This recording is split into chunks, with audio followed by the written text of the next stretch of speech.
Yeah, it's nice to come home. It's an opportunity for me to relax, get healthy, and it's been nice. It's been nice to hang out with family, and I'm looking forward to just spending some more time with them. What's it like being back home and being able to share all your wisdom with all these athletes out here? It's special. Hopefully I get more of an opportunity to talk with them. But it is always nice to come back and hopefully share a little bit about what I've done, and hopefully give a little bit of advice to some of these guys. Marcus, the Polynesian Bowl has grown a lot just in this the third iteration of it. How important is it for these kids and the rest of the football players around the country to see this cultural event and introduce them to something they don't know? Well, I think it's more important for these kids playing in the game to understand the gravity of what they're playing for. It's a big responsibility to play in this game to represent Polynesia, and I hope they understand that. I think they do. They've had a week to kind of learn and digest and be a part of this culture, and wherever they may go, hopefully they'll take a little bit of that with them and just kind of share it with the world. What's the main thing you want them to take away? The kids who are they're going to be seniors in this room. The kids who are getting ready to start college for the first year over in another room. What's the one thing you want them to take away? Or you tell them that they gain from this. Well, I think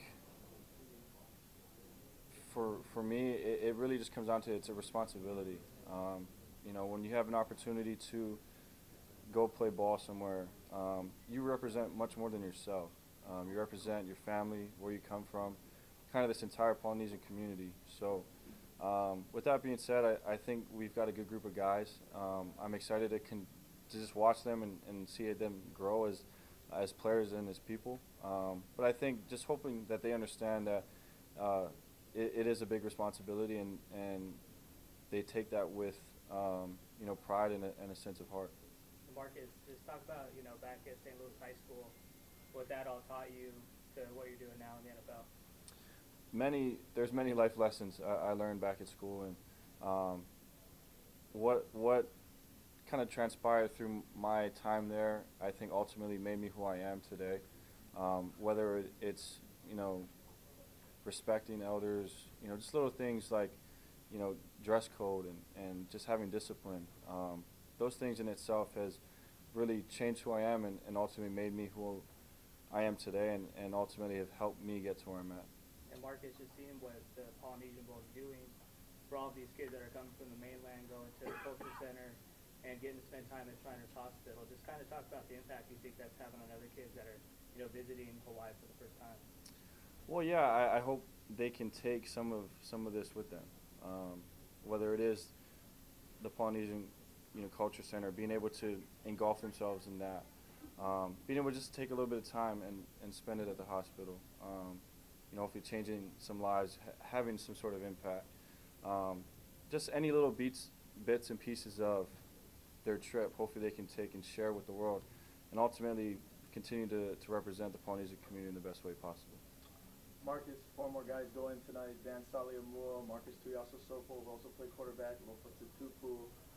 You already have that honor of being in there as well. How special and how awesome is it for those guys to go on the season? Very special, and I look forward to hearing from them.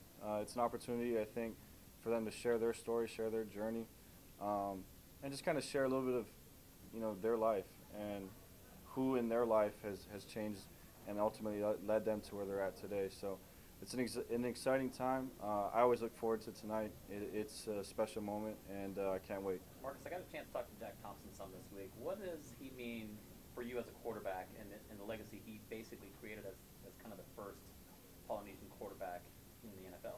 He opened the doors for us.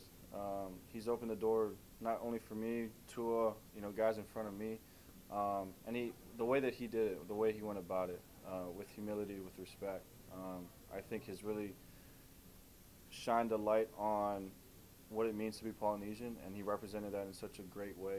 And again, it's a fun night because you have an opportunity to see everybody. But Jack, was the first guy to do it, and he deserves a lot of credit because he opened the door for a lot of us. I know you talked about passing the torch a lot in your career. To see Tua and the success that he had this season, didn't win the Heisman, but how proud are you of his successes? Very proud. It represents so much of what St. Louis is, so much of what great the Polynesian community is, and he continues to kind of take it to new heights. I'm excited for him as his career goes on. You know, alongside of Tua, I mean, Mackenzie's done an unbelievable job. Jordan has done an unbelievable job. So it's an awesome time, and I'm excited to see this next generation come up as we're sitting here with these high school kids, and it's special because you see it continue to grow, and you see the light in some of these kids' eyes, and that's all you really wanted to do. You know, is provide hopefully an opportunity for them to see that they can achieve their dreams and they can do what we've done and hopefully more. So Tua and those guys have done an unbelievable job, and I'm excited for these younger kids as well. Now, I've heard you say that when times get rough, take comfort in your faith and just know that when he dusts himself off, that it'll all be okay. Is that something that you've always lived by? No doubt. Faith, I think, has been my biggest supporter alongside of my family. And when you have that, it doesn't matter what other people think of you. It doesn't matter what circumstances you're dealt. You're just going to kind of attack it and see where it takes you. And I've always approached it that way. And whatever challenge, whatever hurdle may come, that's never going to falter. Now, more colleges are coming, and we're talking big-time colleges that want this white kid. What do you think they've discovered or they've seen that now makes it such an exciting time that white kids can play on this level? Well, I'm just first and foremost, it's really cool, and as you kind of see kids spread their wings a little bit, you're seeing more kids travel east. You know, whether it's Tua, whether it's Jordan, these guys are playing. Some of these guys are playing the SEC. I mean, Mackenzie's all the way out in Florida. So, with that being said, when it comes down to it, is I think people understand the talent is here, alongside of these kids. You know, we're raised in a community where humility and respect are of great importance, and when a college coach comes in, I definitely think they appreciate that. So with the combination of those things, I think that's leading and trending to why a lot of these schools are coming in, and hopefully that'll just continue to grow. Thanks, guys. Thank you, guys. Have a good one. Thank you. Thank you, Marcus.